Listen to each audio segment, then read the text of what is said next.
LPG यानी कि liquefied petroleum gas, ये कितनी अहम है उसे समझने के लिए हमें किसी जंग की जरूरत नहीं। हमारे देश के करोड़ों घरों में इसी से खाना बनता है। 33 करोड़ तो एलपीजी कनेक्शन ही है। लेकिन हम कभी ये नहीं सोचते कि जिस गैस का हम हर रोज इस्तेमाल करते हैं वो आखिर आती कहां से है, वो निकलती कैसे है और सिलेंडर्स में पैक होकर हमारी रसोई तक कैसे पहुंचती है। तो आइए जानते हैं आज इसी रसोई गैस की पूरी कहानी, आज की इस वीडियो में जिसका टाइटल है द स्टोरी ऑफ एलपीजी। लेकिन उससे पहले थोड़ा बैकग्राउंड जान लेते हैं। 1910 के आसपास की बात है। पेट्रोल कार्स को चलन में आए ज्यादा टाइम नहीं हुआ था। अब ये कार्स फास्ट और एफिशिएंट तो थी, लेकिन लोगों की शिकायत थी कि उनकी खड़ी खड़ी गाड़ी में से ही पेट्रोल उड़ जाता था। ये प्रॉब्लम सभी के लिए एक मिस्ट्री बनी हुई थी और इसी को सॉल्व करने का जिम्मा उठाया एक केमिस्ट वाल्टर ओ स्नेलिंग ने, जो उस समय यूएस ब्यूरो ऑफ माइंस में काम कर रहे थे। जब उन्होंने जांच की तो पता चला कि पेट्रोल खत्म नहीं हो रहा था, बल्कि उसमें से कुछ गैसेस निकल रही थी। ये वॉलेटाइल गैसेस थी प्रोपेन और ब्यूटेन।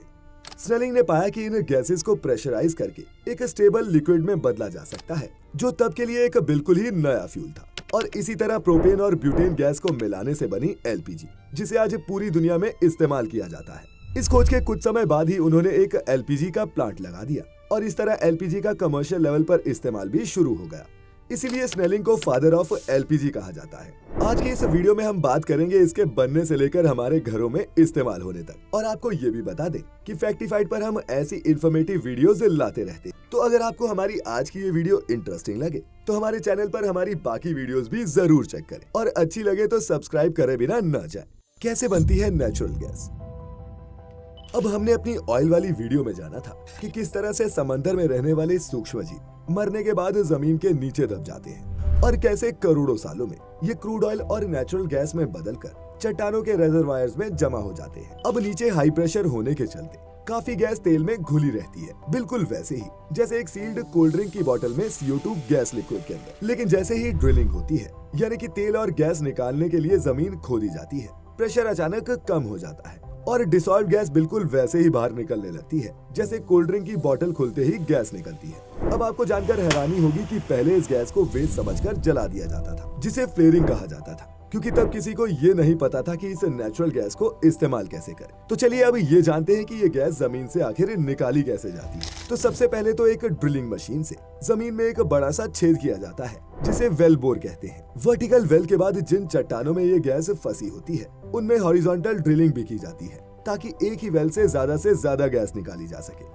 उसके बाद वेल बोर में मजबूत स्टील के पाइप्स डाले जाते हैं। इन पाइप्स के बाहर की साइड सीमेंट भी भरा जाता है, ताकि ये वेल बोर कोलैप्स ना हो और गैस ग्राउंड वाटर में ना मिल जाए। नीचे ये गैस पत्थरों के अंदर छोटी छोटी पॉकेट्स में फंसी होती है, जिसे निकालने के लिए चट्टानों को तोड़ा जाता है और इन पत्थरों को तोड़ने के लिए हॉरिजॉन्टल वेल के अंदर एक खास तरह का डिवाइस डालते हैं, जिसे परफोरेटिंग गन कहते हैं। ये गन छोटे छोटे एक्सप्लोसिव चार्जेस फायर करती है। ये एक्सप्लोजन्स इतने पावरफुल होते हैं कि स्टील पाइप और सीमेंट की लेयर को पार पाकर आसपास की चट्टानों में दरारें बना देते हैं और इस प्रोसेस को फ्रैकिंग कहा जाता है। इसके बाद वेल के अंदर पानी, मिट्टी और कुछ केमिकल्स का एक खास मिक्सचर हाई प्रेशर पर पंप किया जाता है। ये प्रेशर इतना ज्यादा होता है कि चट्टान के अंदर और भी नई नई दरारें बन जाती हैं। इसके बाद मिक्सचर के पानी को वापस सरफेस पर निकाल लिया जाता है और वहीं मिट्टी दरारों को फिर से बंद होने से रोक देती है। फिर गैस धीरे धीरे इन्हीं क्रैक्स के जरिए पाइप में आ जाती है, जिसे फिर ऊपर पंप कर लिया जाता है। अब इस नेचुरल गैस के अलावा एलपीजी का एक और सोर्स होता है ऑयल रिफाइनरी, जहां एलपीजी हमें क्रूड ऑयल की प्रोसेसिंग के एक बाय प्रोडक्ट के तौर पर मिलती है। दरअसल ऑयल रिफाइनरी में कई सारे बाय प्रोडक्ट्स मिलते हैं और एलपीजी भी उन्हीं में से एक है, जिसके बनने का पूरा प्रोसेस हमने स्टोरी ऑफ ऑयल वाली वीडियो में भी डिटेल में डिस्कस किया था। तो इस वीडियो को देखने के बाद उस वीडियो को भी जरूर देखिएगा। एलपीजी की टोटल प्रोडक्शन का 40% हिस्सा इन ऑयल रिफाइनरी से आता है और वहीं 60% एलपीजी नेचुरल गैस की प्रोसेसिंग से बनाई जाती है। तो आइए अब जानते हैं कि नेचुरल गैस से एलपीजी कैसे बनती है। तो नेचुरल गैस जब जमीन से निकाली जाती है तो वो प्योर मीथेन नहीं होती, बल्कि वेट होती है। इसमें 70 से 90% ही मीथेन होती है और बाकी होता है वैल्यूएबल कंपोनेंट्स, जिन्हें नेचुरल गैस लिक्विड्स यानी कि NGLs कहा जाता है। इन्हीं में शामिल होते हैं प्रोपेन और ब्यूटेन गैस, जो मिलकर एलपीजी बनाते हैं। इस नेचुरल गैस को स्पेशल तरह के प्लांट्स में प्रोसेस किया जाता है, जिन्हें नेचुरल गैस प्रोसेसिंग प्लांट्स कहते हैं। और इसकी प्रोसेसिंग में 4 बहुत ही अहम स्टेप्स होते हैं, जिनमें से पहला स्टेप है वेट गैस को क्लीन करना, यानी कि नेचुरल गैस में मौजूद पानी, क्रूड ऑयल और एक्स्ट्रा गैसेस को सेपरेशन, स्वीटनिंग और डिहाइड्रेशन की मदद से अलग करना। इसके बाद सेकंड स्टेप में एक्सट्रीम कूलिंग की मदद से मीथेन और एनजीएल अलग अलग किए जाते हैं। इसमें गैस को बहुत ठंडा किया जाता है, लगभग -84 डिग्री सेल्सियस तक, जिससे एनजीएल जैसे हैवी कंपोनेंट्स लिक्विड बन जाते हैं और गैस के फॉर्म में बचती है सिर्फ मीथेन।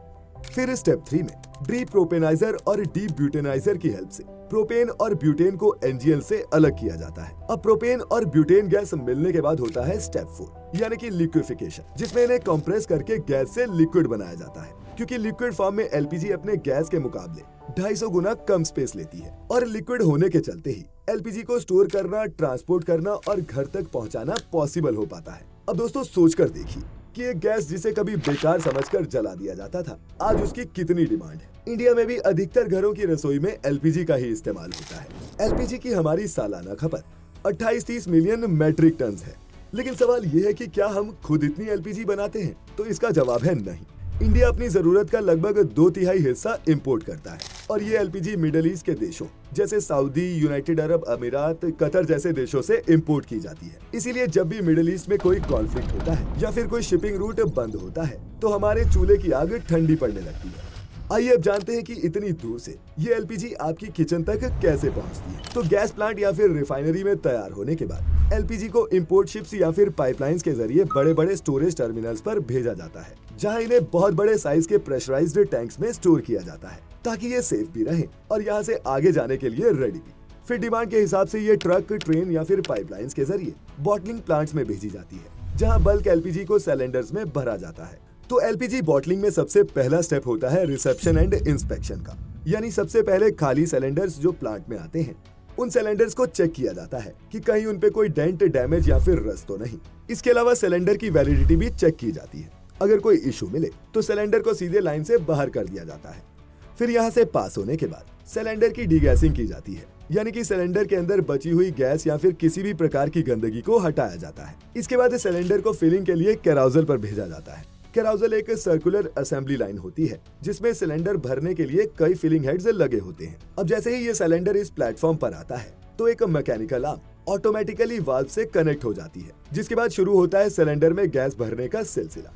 हर सिलेंडर के ऊपर उसका टेर वेट लिखा होता है, यानी कि एक सिलेंडर में कितनी गैस आ सकती है ये लिखा होता है और फिर उसी के हिसाब से मशीन बराबर एलपीजी भरती है। अब जैसे ही ये एग्जैक्ट वेट पूरा होता है मशीन खुद ही फ्लो बंद कर देती है और इसके बाद किया जाता है वो अहम काम जो एलपीजी सिलेंडर्स को घरों में इस्तेमाल होने के लिए सेफ बनाता है। दरअसल एलपीजी अपने नेचुरल फॉर्म में कम्प्लीटली ओडरलेस होती है, यानी कि उसमें से कोई भी स्मेल नहीं आती। अब आप पूछेंगे कि फिर गैस लीक होने से जो तेज बदबू आती है वो कहाँ से आती है? तो असल में इन सिलेंडर्स के फिल होने के बाद उसमें एक केमिकल अलग से ऐड किया जाता है जिसका नाम होता है इथाइल मेरकाप्टर। इसे बहुत ही कम मात्रा में डाला जाता है, सिर्फ 10 से 50 पार्ट्स पर मिलियन। पर यही केमिकल एलपीजी की उस जानी पहचानी गंध के लिए जिम्मेदार होता है। वहीं प्लांट में गैस सिलेंडर की लीकेज को टेस्ट किया जाता है और इसके लिए 2 तरीके अपनाए जाते हैं। पहला होता है वाटर बाथ टेस्ट, जिसमें सिलेंडर को पानी में डाला जाता है। अगर सिलेंडर से बुलबुले निकलते हैं तो साफ हो जाता है कि सिलेंडर में कोई लीकेज है। और दूसरा तरीका है इलेक्ट्रॉनिक स्निफर्स का। ये हाईटेक सेंसर्स होते हैं जो सिलेंडर के आसपास गैस को डिटेक्ट कर लेते हैं। लीकेज चेक होने के बाद सिलेंडर को सील किया जाता है जो टेम्परिंग होने से रोकता है और फिर सील होने के बाद सिलेंडर डिस्ट्रीब्यूशन के लिए तैयार हो जाता है। भरे हुए सिलेंडर्स को ट्रक में लोड करके लोकल डिस्ट्रीब्यूटर्स तक पहुंचाया जाता है और यही लोकल डिस्ट्रीब्यूटर्स और एजेंसीज इस एलपीजी सिलेंडर को सीधे आपके घर पहुंचा देते हैं। एक और इंटरेस्टिंग बात है कि इन सिलेंडर्स में हमेशा उसकी कैपेसिटी से कम ही गैस भरी जाती है। आप मुझे कमेंट्स में बताना कि क्यों। और अगर आपको हमारी आज की ये वीडियो अच्छी लगी हो तो इसे लाइक और शेयर जरूर करें और ऐसी और भी इंफॉर्मेटिव वीडियोस देखते रहने के लिए फैक्टिफाइड को सब्सक्राइब कर लें। तो जल्द ही फिर मुलाकात होगी, तब तक के लिए आपका बहुत बहुत शुक्रिया।